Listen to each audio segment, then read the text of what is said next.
truth is, the real work of flood control should be happening long before the first drop of rain falls. Flood mitigation is not a one-time, big-time project. It requires periodic, consistent maintenance. The problem, however, is that our LGUs are often left helpless. Our mayors know exactly which creeks are choked and which esteros need dredging.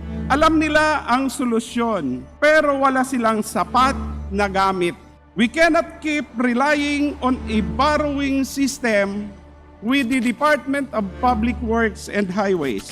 Sa totoo lang, ang hirap pumila. Minsan, kung kailan baha na at lubog na ang mga barangay, doon pa lang darating ang makinarya. Pero kadalasan, lampas na ang 1 o 2 taon, hindi pa rin napagbibigyan ang pakiusap na makahiram ng clearing o dredging tools dahil limitado rin naman ang equipment ng DPWH. We need to stop this cycle. We need to empower our local governments units to be self-reliant or to do their job on their own.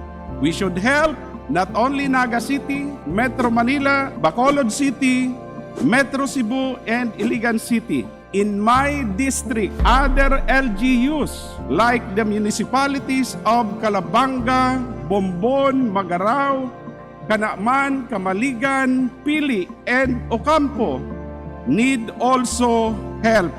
I am sure that other LGUs in other parts of the country need also help. However, most of our LGUs do not have the financial capacity to acquire the necessary equipment.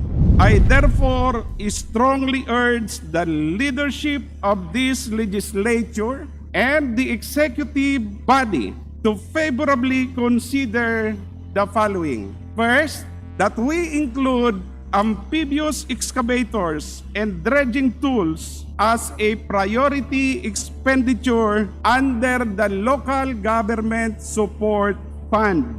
Or, second, which I prefer, that we provide a separate funding for this purpose, if not immediately for the next and succeeding budget cycles. This fund should serve as a direct lifeline for our local leaders to implement immediate and recurring solutions to their flooding woes. Through this, we are not just giving our LGU officials machines, we are arming them and we are giving them the capacity to protect their own respective communities on their own time. Huwag na nating hintayin na muling lumubog ang ating mga komunidad o magkaroon ng outbreak ng sakit bago po tayo kumilos.